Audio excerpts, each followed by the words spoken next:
ज्ञानाञ्जनशलाकया चक्षुरुन्मिलितं येन तस्मै श्रीगुरुवे नमः।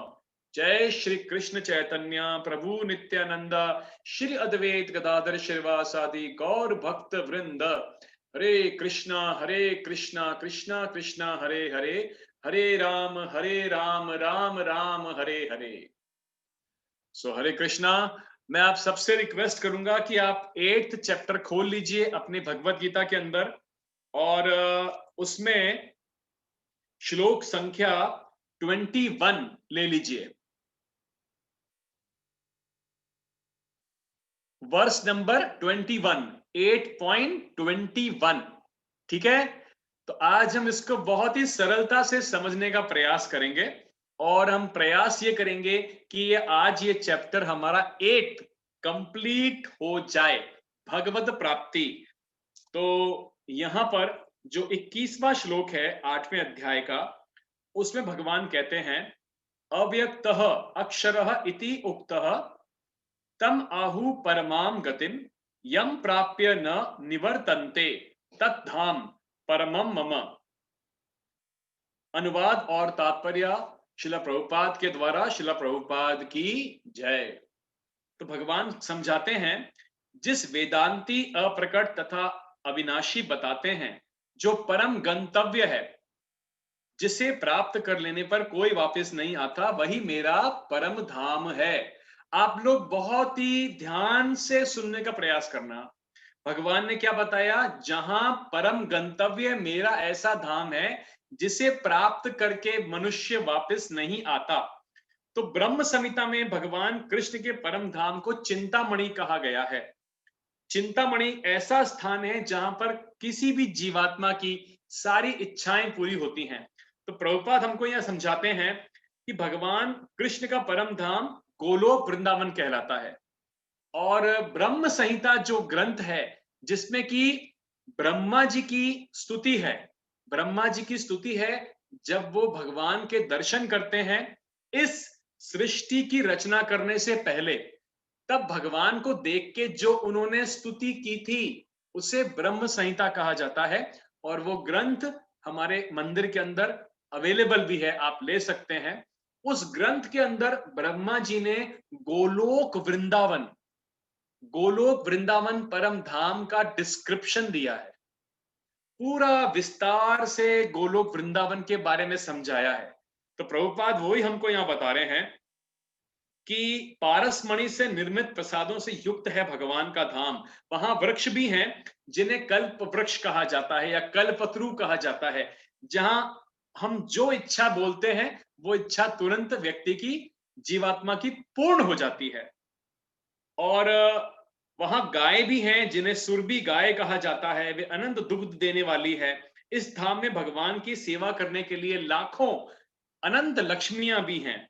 वे आदि भगवान गोविंद समस्त कारणों के कारण कहलाते हैं। भगवान वंशी बजाते हैं। उनका दिव्य स्वरूप समस्त लोकों में सर्वाधिक अट्रैक्टिव है, आकर्षक है। उनके नेत्र कमल दलों के समान हैं और उनका शरीर मेघों, फ्रेश क्लाउड्स के कलर का वर्णन है। ये जो प्रभुपाद इस पर्पट में मेंशन कर रहे हैं, ये ब्रह्म संहिता के डिस्क्रिप्शन से प्रभुपाद ने रेफरेंस लिया है। ब्रह्मा जी की स्तुति भगवान को, ब्रह्मा जी की, कोई साधारण जीव की नहीं, ब्रह्मा जी की जो स्तुति है ब्रह्म संहिता में, वहां से प्रभुपाद ने ये रेफरेंस कोट किया है। आगे हम देखते हैं, भगवान इतने सुंदर हैं कि उनका सौंदर्य हजारों काम देवों को भी मात करता है। वे पीत वस्त्र धारण करते हैं। देखो, हम इसको अपने भौतिक चक्षु से अगर इमेजिन करने का प्रयास करेंगे तो वो वास्तविकता में सत्य नहीं होगा, क्योंकि जो एक्चुअल ट्रूथ है वो हमारी इमेजिनेशन के बियॉन्ड है, इमेजिनेशन के बियॉन्ड। लेकिन प्रभुपाद ने ब्रह्मा जी की जो स्तुति थी ब्रह्म संहिता की, किसकी?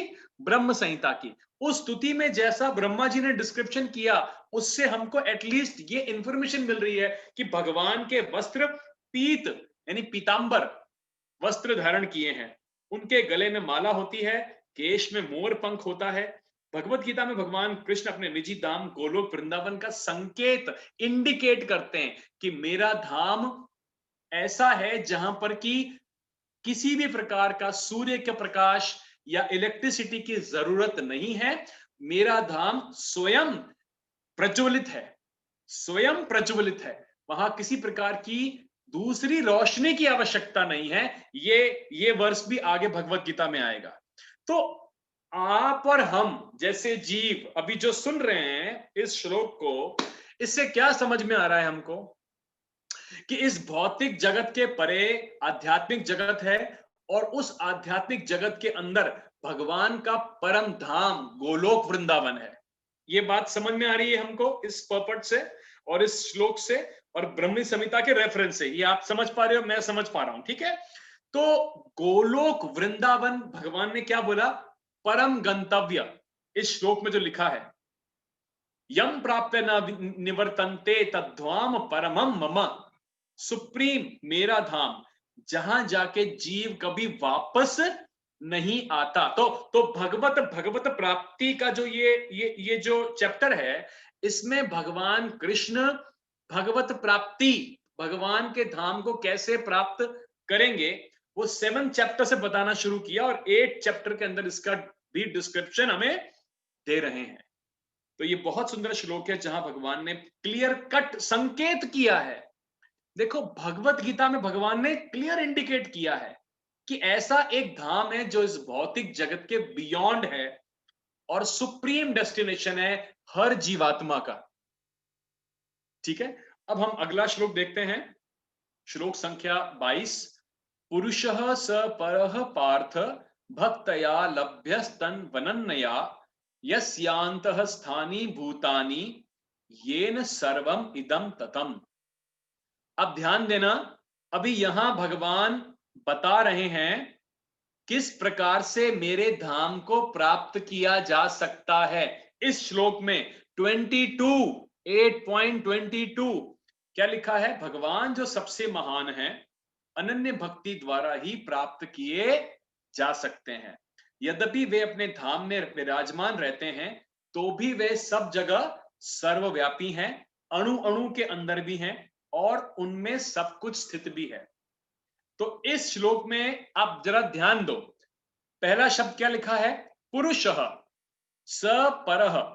पुरुषः मतलब परम पुरुष, सह वह, परः यानी परम, जिनसे बढ़कर कोई नहीं, पार्थ हे प्रथा पुत्र, भक्तया, गौर कीजिए श्लोक पे, भक्तया यानी भक्ति के द्वारा, लभ्य प्राप्त किया जा सकता है, भक्ति के द्वारा प्राप्त किया जा सकता है।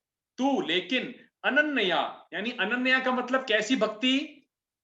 अनन्य, अविचल, एकदम अविचल भक्ति जिसमें कोई डिसरप्शन नहीं है। यस्य जिसके अंत स्थानी भीतर, भूतानी ये सारा जगत, येन जिनके द्वारा, सर्वम समस्त, इदम जो कुछ हम देख सकते हैं, ततम व्याप्त है। तो इस श्लोक में भगवान कृष्ण ने स्पष्ट बताया कि जिस परम धाम से, जिसका भगवान ने 21वें श्लोक में इंडिकेशन दिया कि ऐसा सुप्रीम डेस्टिनेशन है, वहां उसको प्राप्त किया जा सकता है अनन्य, कांस्टेंट, परफेक्ट डिवोशनल सर्विस के द्वारा ही प्राप्त किया जा सकता है। वह परम पुरुष कृष्ण का धाम है। ब्रह्म संहिता में इस पर्पट में जैसा प्रभुपाद लिखते हैं, ब्रह्म संहिता में, ब्रह्म संहिता आप खरीद लीजिए, मंदिर में 20-30 रुपए की पुस्तक है, बहुत सुंदर पुस्तक है ब्रह्म संहिता। और ब्रह्मा जी की स्तुति है, भगवान को देख करके जब सृष्टि का निर्माण करना था और ब्रह्मा जी प्रकट हुए थे भगवान की नाभि से, तब जब भगवान ने उनको दर्शन दिए, तब ब्रह्मा जी ने ये स्तुति कही थी। और भगवान कृष्ण ने, सुनो ध्यान से, भगवान कृष्ण जब चैतन्य महाप्रभु के रूप में अब आए थे 525 साल पहले, तो ब्रह्म संहिता का शास्त्र उन्होंने साउथ के एक टेम्पल से खोज के निकाल के ला करके अपने शिष्य सनातन गोस्वामी, रूप गोस्वामी को दिया था कि इस स्तुति का प्रचार करो, प्रचार करो। क्यों कहा चैतन्य महाप्रभु ने? ताकि लोगों को पता लगे ब्रह्मा जी की स्तुति से कि मेरे परम धाम के बारे में उनको जानकारी, अवेयरनेस नॉलेज मिले। ब्रह्म संहिता। और एक और बात आपको मैं कहना चाहूंगा, ब्रह्म संहिता का ट्रांसलेशन हमारे प्रभुपाद के गुरु भक्ति सिद्धांत सरस्वती महाराज ने किया है। और भक्ति सिद्धांत सरस्वती महाराज इतने इंटेलिजेंट स्कॉलर थे कि उनकी इंग्लिश अगर हम पढ़ेंगे ना ब्रह्म संहिता में, तो बहुत मुश्किल है समझना, बहुत ही मुश्किल है। इसलिए मैं आपसे अनुरोध करूंगा कि आप हिंदी में ही परचेज करें ब्रह्म संहिता, तो थोड़ी बहुत तो समझ में हमें आ जाएगी, क्योंकि उन्होंने इतनी बढ़िया ट्रांसलेशन लिखी है इंग्लिश में, लेकिन इतने अच्छे वर्ड्स यूज किए हैं कि बार बार डिक्शनरी खोलनी पड़ जाती है। तो ब्रह्म संहिता के बारे में जैसा मैंने आपको बताया, आप मंदिर से प्राप्त कर सकते हो। 30 रुपीज के आसपास की इसकी प्राइस है। तो ब्रह्म संहिता में अब प्रभुपाद आगे क्या लिखते हैं, इस परम धाम को आनंद चिन्मय रस कहा गया है, एक ऐसा स्थान जहां सभी वस्तुएं परम आनंद से पूर्ण है। किससे पूर्ण है? परम आनंद से। अभी मैं आपको यहां पे एक एग्जांपल दूं। इनफैक्ट राधा गोविंद गोस्वामी महाराज, जो कि प्रभुपाद के डिसाइपल हैं और दीक्षा गुरु हैं इस्कॉन में, बहुत ही सीनियर डिवोटी हैं, सन्यासी हैं, महाभागवत हैं अपने आप में। क्या है? अपने आप में क्या है? महाभागवत। उनके लेक्चर में मैंने ये बात कल ही सुनी थी। मैं अपनी कार चला रहा था और उनका लेक्चर चल रहा था, तो उन्होंने ये बताया कि भगवान के जो ब्रह्म ज्योति है, भगवान के शरीर से जो रेज निकल रही हैं, जिसे क्या कहते हैं हम? ब्रह्म ज्योति।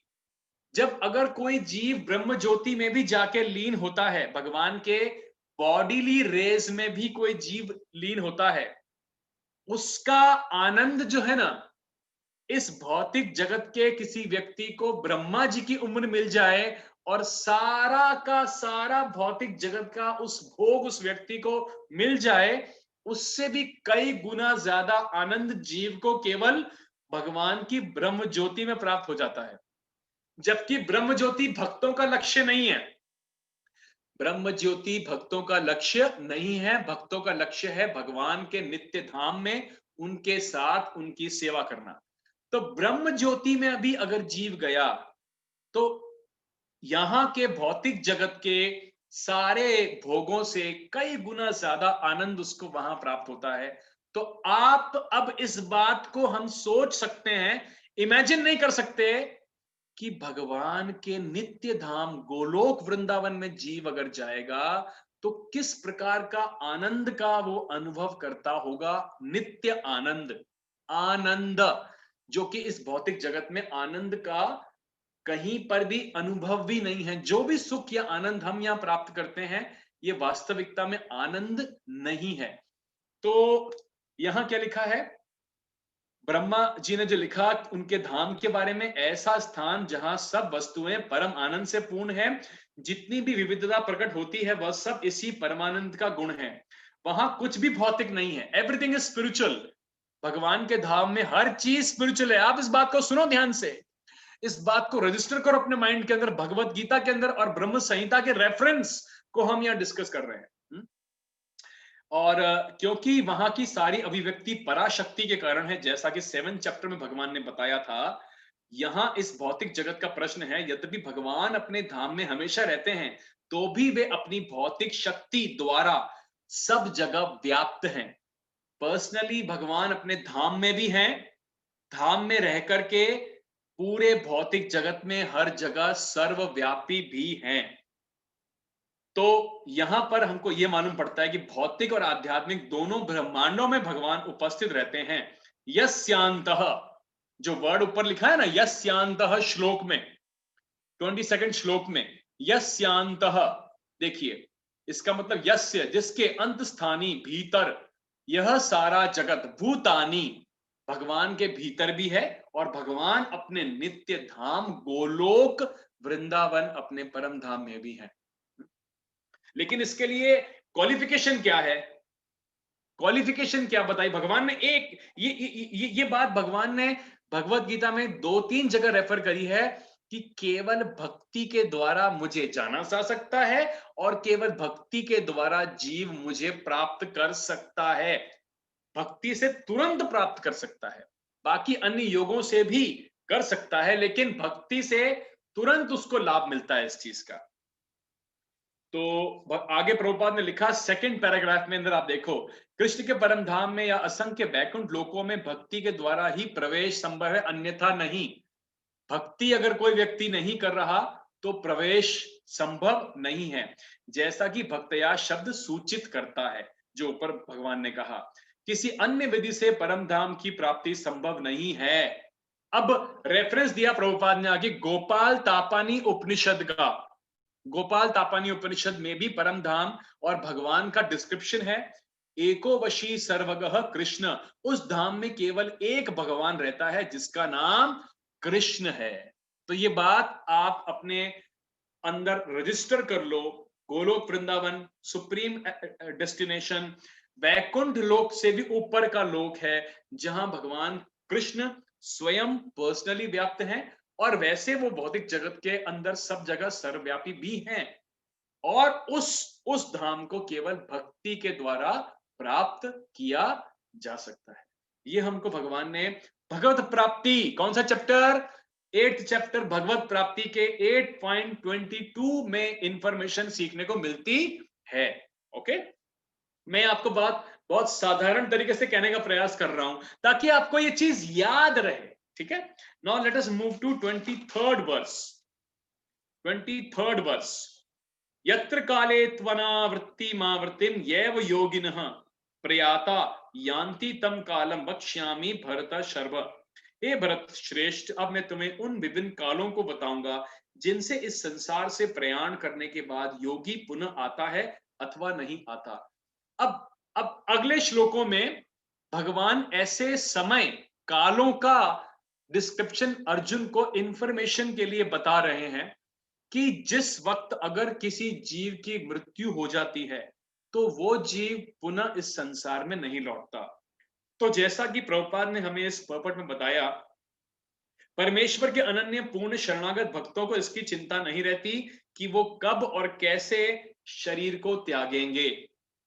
वे सब कुछ भगवान पे छोड़ देते हैं और इस तरह सरलता पूर्वक प्रसन्नता सहित भगवत धाम चाहते हैं।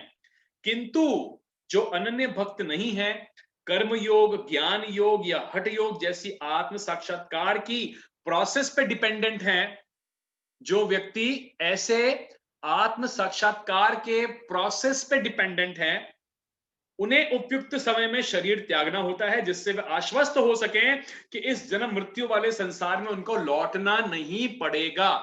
देखो, आप मेरी बात समझो।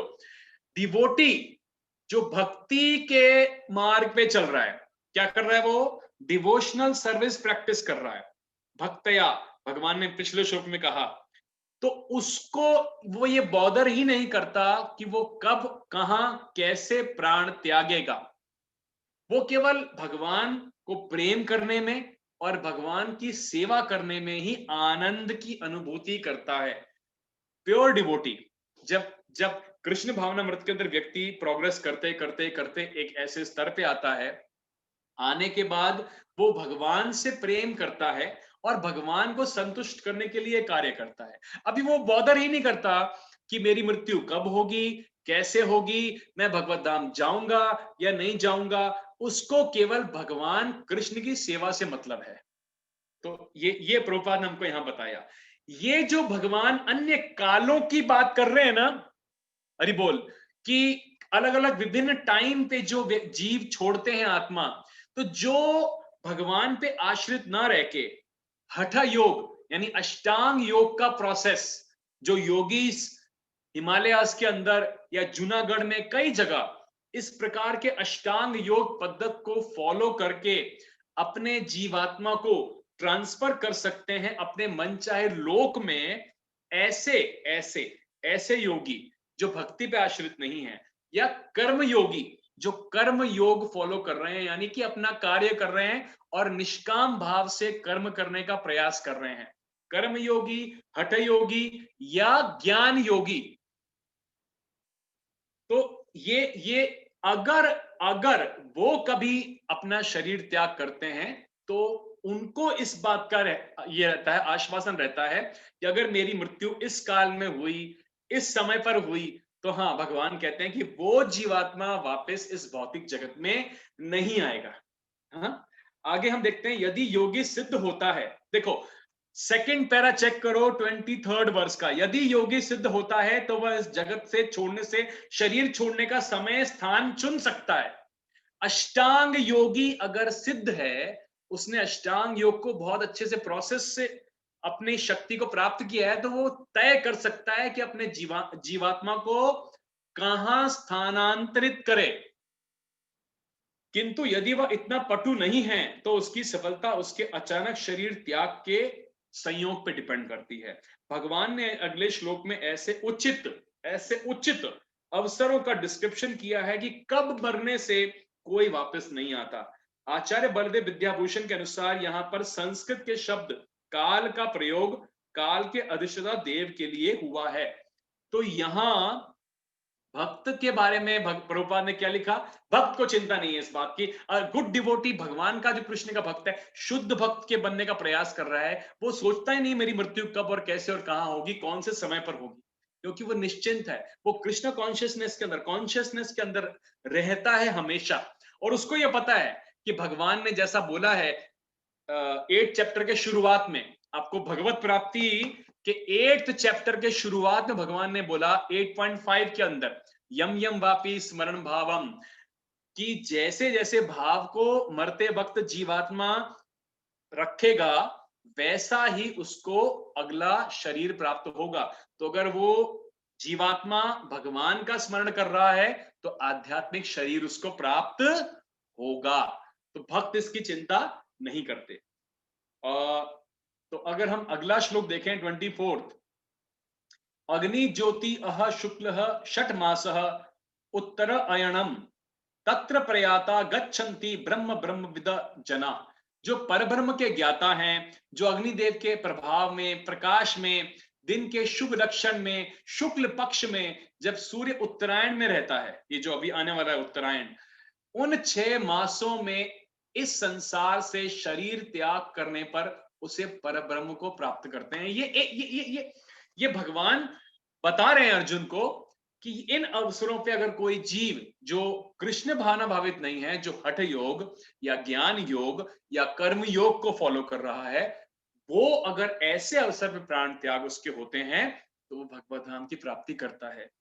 तो यहां जब अग्नि, प्रकाश, दिन तथा पक्ष का उल्लेख रहता है, तो यह समझना चाहिए कि इन सबों के अधिष्ठाता देव होते हैं, अग्नि के, प्रकाश के, जो आत्मा की यात्रा की व्यवस्था करते हैं।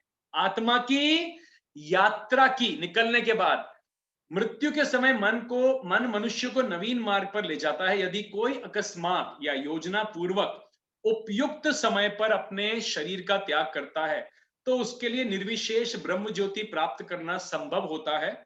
योग में सिद्ध योगी अपने शरीर को त्यागने के समय तथा स्थान की व्यवस्था कर सकते हैं, जैसा मैंने आपको भी बताया। अन्यों पर इसका कोई वश नहीं होता। यदि संयोग वश वे शुभ मुहूर्त में शरीर त्यागते हैं, तब तो उनको जन्म मृत्यु के चक्र में लौटना नहीं पड़ता, अन्यथा उनके वापस से आने की संभावना बनी रहती है। और अंत में प्रभुपाद क्या लिखते हैं, किंतु कृष्ण भावनामृत में शुद्ध भक्त के लिए लौटने का कोई भय नहीं रहता। अभी देखो, यहां प्रभुपाद ने क्या लिखा, शुद्ध भक्त, कृष्ण भावना मृत में शुद्ध भक्त यानी प्योर डिवोटी। अभी उसकी क्या डेफिनेशन होगी, प्योर डिवोटी की डेफिनेशन क्या होगी? प्योर डिवोटी मींस जो भगवान कृष्ण पे 100% सरेंडर्ड है, 100% सरेंडर्ड। सर्वधर्मान परित्यज्य माम एकम शरणम व्रज अहम त्वा सर्व पापेभ्यो मोक्षयिष्यामि मा शुचः। 18.66, जो सरेंडर्ड है और जो भगवान को प्रसन्न करने के लिए कार्य करता है और कृष्णा कॉन्शियसनेस में रह करके अपने जीवन को यापन करता है, चाहे वो ब्राह्मण हो, चाहे वो क्षत्रिय हो, चाहे वो वैश्य हो, चाहे वो शूद्र हो, ब्रह्मचारी हो, गृहस्थ हो, कोई भी हो, कृष्णा कॉन्शियसनेस के अंदर रह करके सरेंडर्ड टू कृष्णास इंस्ट्रक्शंस, भगवान के आदेशों का पालन करना पूर्णतः शरणागति है। और वो शरणागति हमें भगवत गीता के उपदेशों को पालन करने से, हमारे शिक्षा गुरु, दीक्षा गुरु, आचार्य की इंस्ट्रक्शंस को फॉलो करने से हम शरणागति में ऊपर उठ सकते हैं। क्या हो सकते हैं? ग्रेजुअली ऊपर हो सकते हैं। होने को हम एक दिन में शरणागत हो सकते हैं 100%, लेकिन लेकिन इतना आसान नहीं है। इसलिए हम ग्रेजुअली क्या कर सकते हैं? प्रयास कर सकते हैं शरणागत होने के लिए। शरणागति, शरणागत होने के लिए प्रयास, हर रोज प्रयास प्रयास प्रयास, क्योंकि जितना हम प्रयास करेंगे उतनी हमारी आध्यात्मिक प्रगति होगी। और उसके अनुसार, देखो सुनो बात को ध्यान से, उसके अनुसार अगला जीवन, अगला जीवन के सुख, अगले जीवन के दुख, अगले जीवन की शक्ल सूरत, घर बार, समाज, पिता माता निश्चित होगा। हाँ, जितना हम अभी इस जन्म में ग्रो करेंगे। तो हम प्रयास करते रहें, बात यहां प्रयास की है। ठीक है, अब हम चलते हैं श्लोक संख्या 25। तो देखो, भगवत प्राप्ति ये चैप्टर है, मैं बार बार कह रहा हूं आपको, कृष्ण भगवान भगवत प्राप्ति, भगवत कैसे प्राप्ति होगी उसके बारे में यहां डिस्क्रिप्शन है। धूमो रात्रि सदा कृष्ण क्षणमासः दक्षिणायनम तत्र चांद्रमंसम ज्योतिर्योगी प्राप्य निवर्तते। जो योगी धुएं रात्रि कृष्ण पक्ष में या सूर्य के दक्षिणायन में रहने के 6 महीने में दिवंगत होता है, वह चंद्रलोक को जाता है, किंतु वहां से पुनः पृथ्वी पर चला आता है। हरि बोल। आपने भगवत गीता में क्या पढ़ा? अभी अभी अभी क्या पढ़ा हमने 25वें श्लोक में, कि ऐसा व्यक्ति जो इस काल के अंदर अपना प्राण त्याग करते हैं, वो कहां जाएंगे? चंद्रलोक पे, लेकिन वहां जाकर वापस से पृथ्वी पर आते हैं। अभी देखिए, भागवत के तृतीय स्कंद में कपिल मुनि उल्लेख करते हैं कि जो लोग कर्म कांड या यज्ञ कांड में निपुण हैं, वे मृत्यु होने पर चंद्रलोक को प्राप्त करते हैं। अब कपिल मुनि भगवान का ही अवतार थे, भगवान कृष्ण का अवतार थे।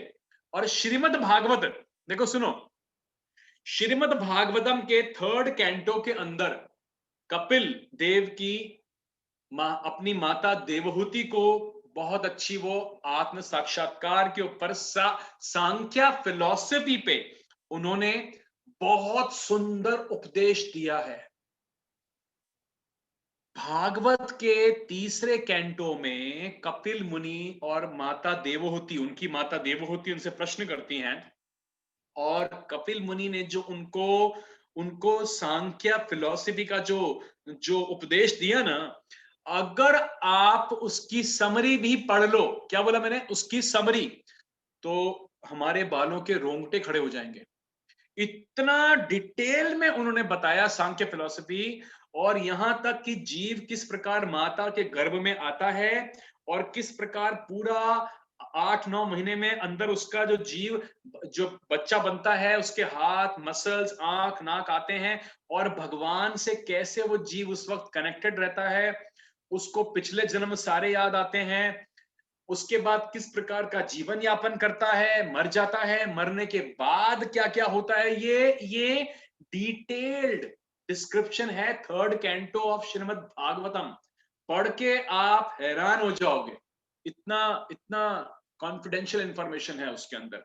तो वहां पर उन्होंने ये भी बताया था कि कर्म कांड या यज्ञ कांड करने में जो लोग लिप्त होते हैं, बहुत उसमें काफी निपुण हैं, तो वो चंद्रलोक की प्राप्ति करते हैं। ये महान आत्माएं चंद्रमा पर 10,000 वर्षों तक, डेमीगॉड्स के 10,000 साल, बहुत लंबा टाइम है, रहती हैं, और सोमरस का पान करते हुए जीवन का आनंद भोगती हैं।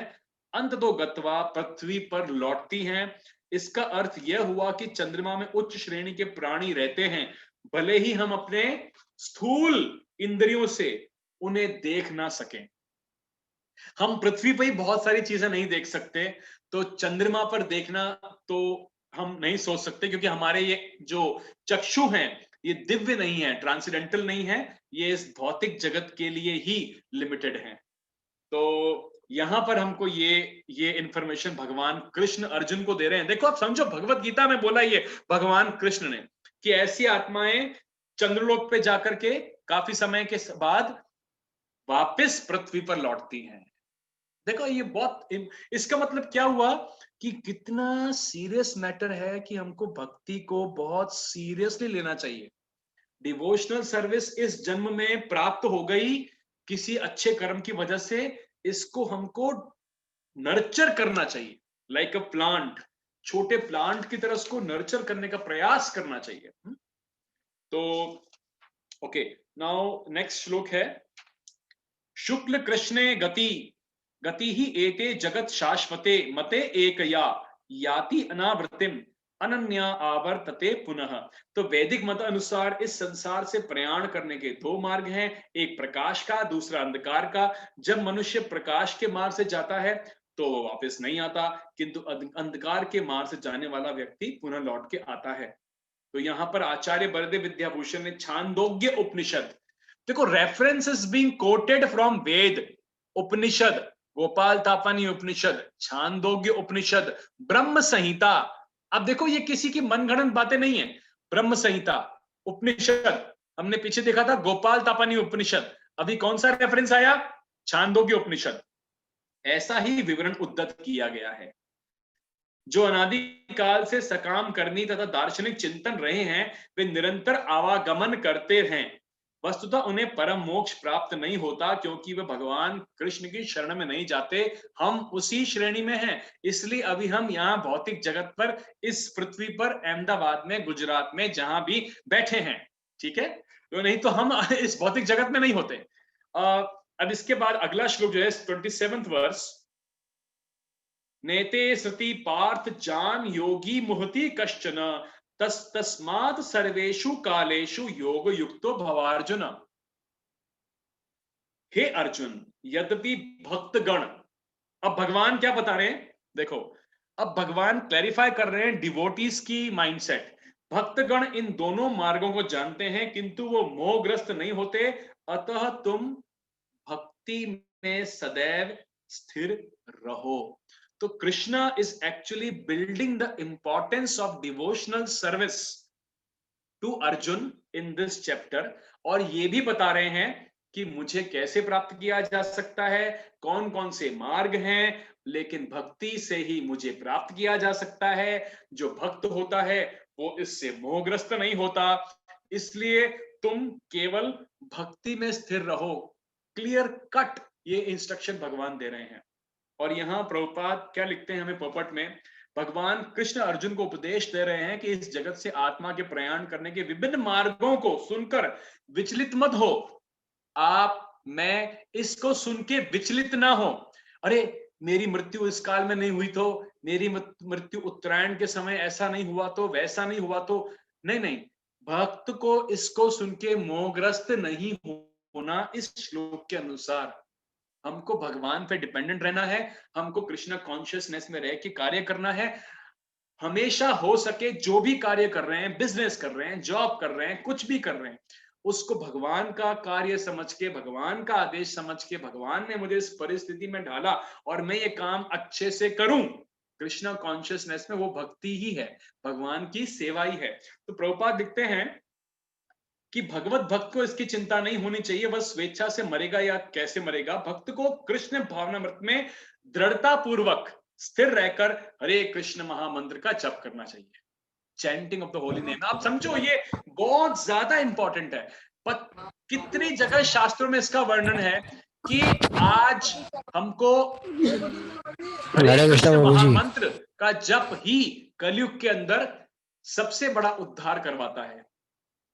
तो यहां पर इस बात की, कृष्ण भावनामृत में तल्लीन होने की सर्वोत्तम विधि यह है कि भगवान की सेवा में हमेशा रहा जाए। देखो वैसे भगवत धाम जाना बहुत आसान भी है, और वैसे अगर हम देखें तो भगवत धाम जाना बहुत मुश्किल भी है। ये केवल और केवल हमारे मन के अनुसार हम कितना चलते हैं उस पे डिपेंड करता है, या हम मन को कितना प्रयास करते हैं कि वो हमारे वश में रहे, या हम मन के वशीभूत ना रहें। क्योंकि भगवत गीता में भगवान ने दूसरे अध्याय में कहा था कि जो व्यक्ति मन को वश में करता है तो वो जीत लेता है, सब कुछ प्राप्त कर सकता है, लेकिन जो मन के वशीभूत हो गया तो वो अपना नुकसान स्वयं करता है। तो हम प्रयास करते रहे। आज आप लोगों में से कई लोगों ने प्रयास किया अपने मन को अपने वशीभूत करने का। आप में से कुछ लोगों ने आज प्रयास किया मन को अपने वशीभूत करके भगवत गीता के श्लोकों को कानों में सुनने का, कृष्ण के नाम को सुनने का, भगवत भक्ति में ये समय लगाने का। ये आपने मन को वशीभूत किया। नहीं, मैं आज ये लेक्चर सुनूंगा या भगवत गीता के श्लोक सुनूंगा या भगवत गीता भगवान कृष्ण का स्मरण भी करूंगा। This is what we are trying to control our mind gradually. Okay, तो अब इसके बाद हम जो अगला श्लोक है उस पर चलेंगे। वेदेषु यज्ञेषु तपसु चैव दानेषु यत् पुण्य फलम प्रतिष्ठम अत्येति तत्सर्वम इदं विदित्वा योगी परम स्थानु मैति चाद्यम। जो व्यक्ति भक्ति मार्ग स्वीकार करता है वह वेदाध्ययन, तपस्या, दान, दर्शनिक तथा सकाम कर्म करने से प्राप्त होने वाले फलों से वंचित नहीं होता। वह मात्र भक्ति संपन्न करके इन समस्त फलों की प्राप्ति करता है और अंत में परम नित्य धाम को प्राप्त होता है। हाँ प्रभु जी, मुझे मिलना बाद में। हाँ सॉरी अगर मुझे डांटा। अरे नहीं, माता जी ने हाँ, हिज ग्रेस मुरली प्रभु हमारे अभी घर में आए हुए हैं, तो वो अभी जा रहे थे, तो वो मिलने आए थे, तो मैं just I was taking his blessings. तो मुरली मोहन प्रभु जी थे अभी यहाँ पर, आपको लगा होगा कौन एकदम आए। तो हाँ, यह श्लोक 7वें और 8वें अध्यायों का उपसंहार है जिसमें कृष्ण भानामृत तथा भक्ति का विशेष वर्णन है।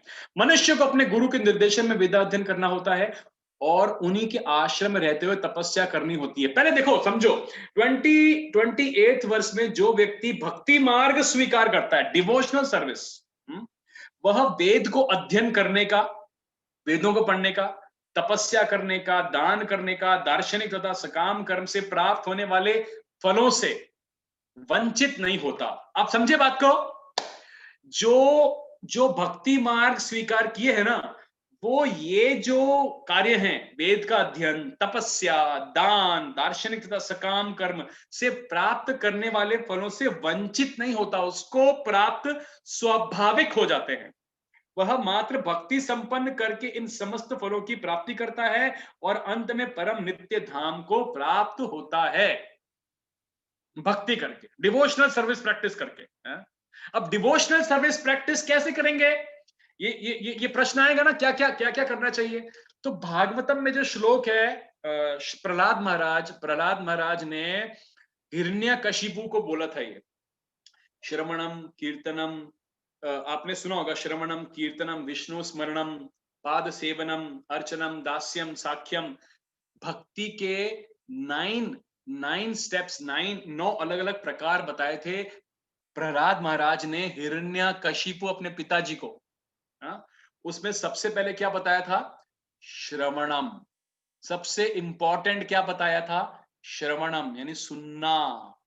आप जो कर रहे हो ना अभी भाई, हरि बोल, श्रवणम, फिर कीर्तनम, जो मैं अभी बोल रहा हूं ये मेरा कीर्तन हो रहा है।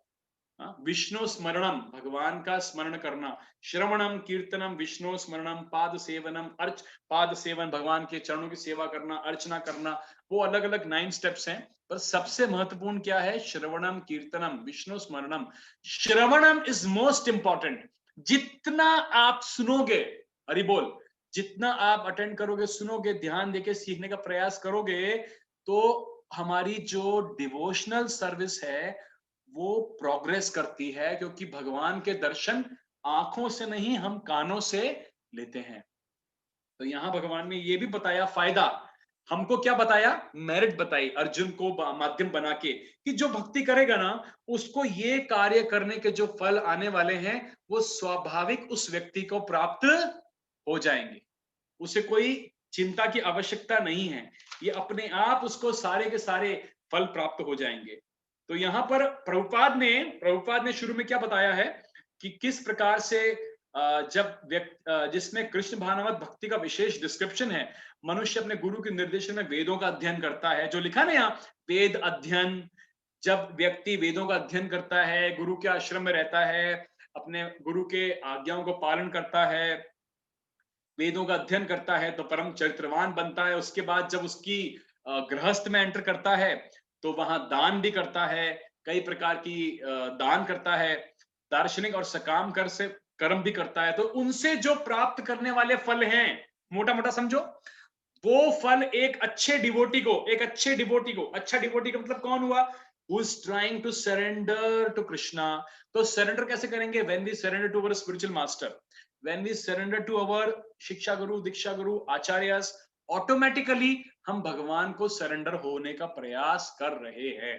ठीक है, इसलिए प्रभुपाद आगे लिखते हैं, किंतु कृष्ण भानामृत की विशेषता यह है कि मनुष्य एक झटके में भक्ति करने के कारण, एक झटके में, प्रभुपाद ने क्या लिखा, मनुष्य जीवन के विभिन्न आश्रमों के अनुष्ठानों को पार कर सकता है, डिवोशनल सर्विस प्रैक्टिस करके। ठीक है, तो इस श्लोक के साथ हमारा जो 8वां अध्याय है, भगवत प्राप्ति, ये चैप्टर अभी कंक्लूड हुआ है, ये चैप्टर हमारा आज खत्म हुआ है। अब हम लास्ट के कुछ मिनट्स जो हमने आज 6-7 श्लोकास देखे, उसको एक बार शॉर्ट रिवीजन कर लेते हैं, ताकि आपको ये बात याद रहे, आप भूले नहीं। ओके, तो 21 में भगवान ने क्या कहा था? अव्यक्तो अक्षरः इत्युक्त स्माहु परमाम गतिम ये प्राप्त न निवर्तन्ते तद्वाम परमम मम। क्या कहा था? ये कहा था, जिस वेदांती अप्रकट तथा जिसे अविनाशी बताते हैं, अविनाशी नहीं भगवान खुद, जो परम गंतव्य है, जिसे प्राप्त करने पर कोई वापस नहीं आता, वही धाम मेरा परम धाम है। ये हमको समझ में आया इस बात से कि यानी परम गंतव्य पे जाना है जीवात्मा को। फिर 22वें श्लोक में क्या कहते हैं भगवान? पुरुषः स परः पार्थ भक्तया लभ्यस्त वनन्नया यस्यांतस्थानि भूतानि येन सर्वम इदं ततम्। अभी सुनो, भगवान जो सबसे महान है, अनन्य भक्ति द्वारा ही प्राप्त किए जा सकते हैं। पहले क्या बोला कि ऐसा अविनाशी, अप्रकट, सुप्रीम डेस्टिनेशन मेरा धाम। दूसरा क्या बोला? कैसे प्राप्त होगा? अनन्य अविचल भक्ति, devotional service in this verse 22nd। फिर हे भरत श्रेष्ठ, अब मैं तुम्हें उन विभिन्न कालों को बताऊंगा जिससे इन संसार से प्रयाण करने से योगी वापस नहीं आता। तो उन्होंने अब आगे अर्जुन को अलग अलग काल बता रहे हैं, टाइम बता रहे हैं, जहां पर कि अन्य योग फॉलो करने वाले डिवोटीज वापस नहीं आते। देन श्लोक संख्या 24 देखो, जो परब्रह्म के ज्ञाता हैं, वे अग्निदेव के अभाव में, प्रकाश में, दिन के शुभ लक्षण में, शुक्ल पक्ष में, ये काल के बारे में बता रहे हैं। उत्तरायण में जो भी आ रहा है समय, जब सूर्य उत्तरायण में रहता है, उन 6 मासों में इस संसार से शरीर त्याग करने पर उस परब्रह्म को प्राप्त करते हैं। ये सब भगवान ने अलग अलग अवसर काल बताए। अब आगे भगवान क्या बताएंगे हमें? क्या बताएंगे? कि ऐसे भी हैं जो योगी धुएं रात्रि कृष्ण पक्ष में या सूर्य के दक्षिणायन में रहने में ये 6 महीनों में दिवंगत होते हैं, वे चंद्रलोक को जाते हैं, किंतु वहां से क्या होता है? वापस पृथ्वी पर आना पड़ता है बहुत लंबे समय के बाद। लेकिन भक्त के लिए डिवोटी इस बात की चिंता नहीं करता, शुद्ध डिवोटी। क्यों? क्योंकि वो भगवान की शरण में है और भगवान से प्रेम करता है। अगले श्लोक में भगवान कहते हैं, वैदिक मत अनुसार इस संसार से प्रयाण करने के 2 मार्ग हैं, एक प्रकाश का, दूसरा अंधकार का।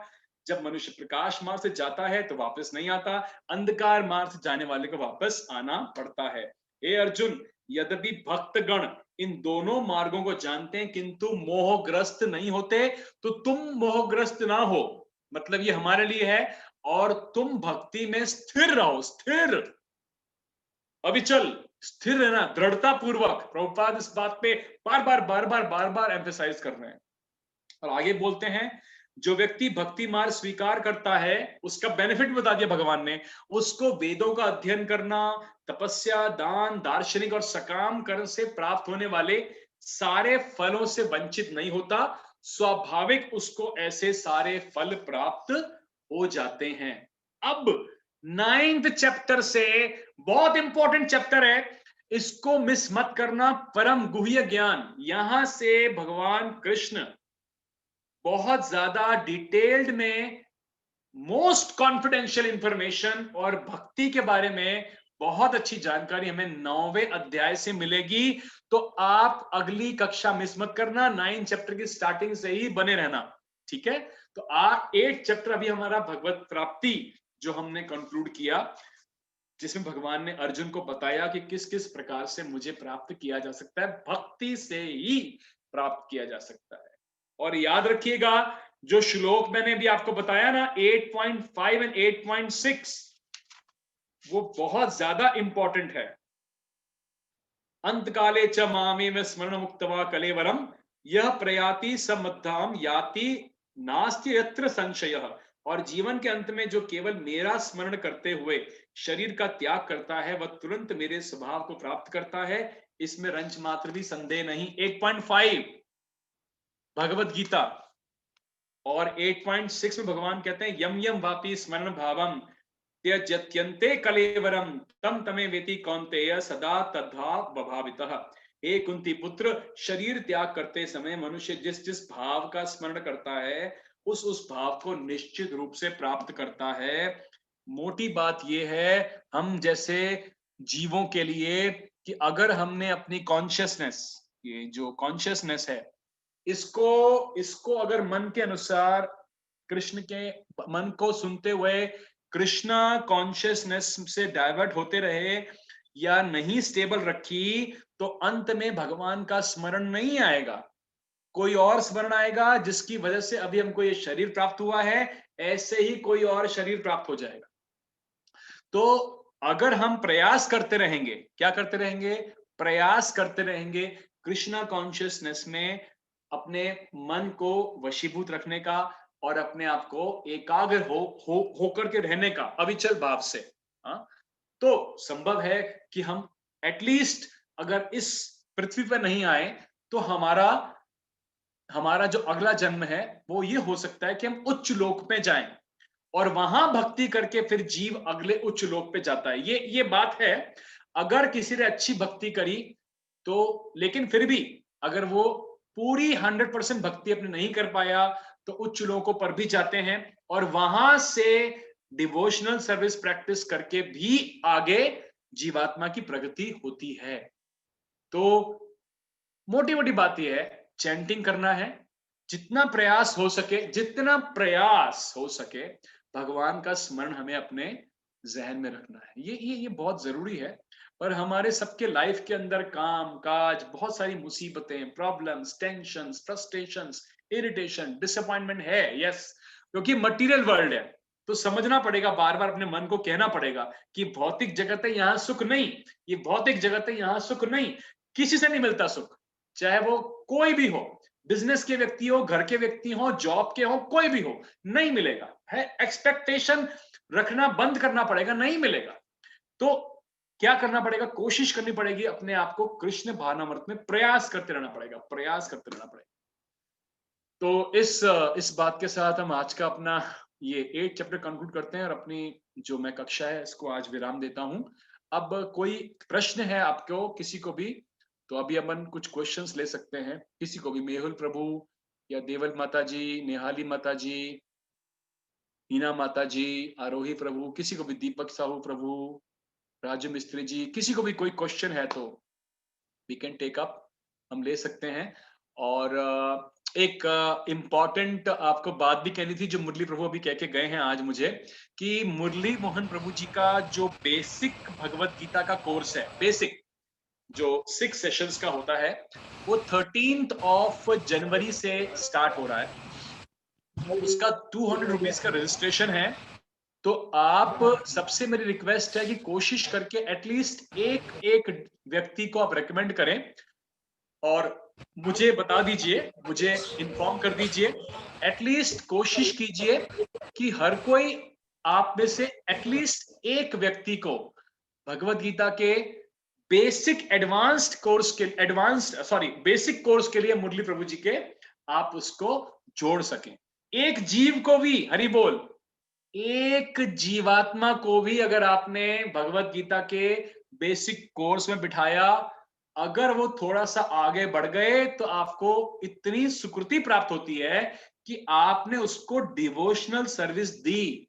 आप उसके पथ प्रदर्शक गुरु, पथ प्रदर्शक, आपने पथ उसको डायरेक्ट किया, बहुत बड़ी बात है।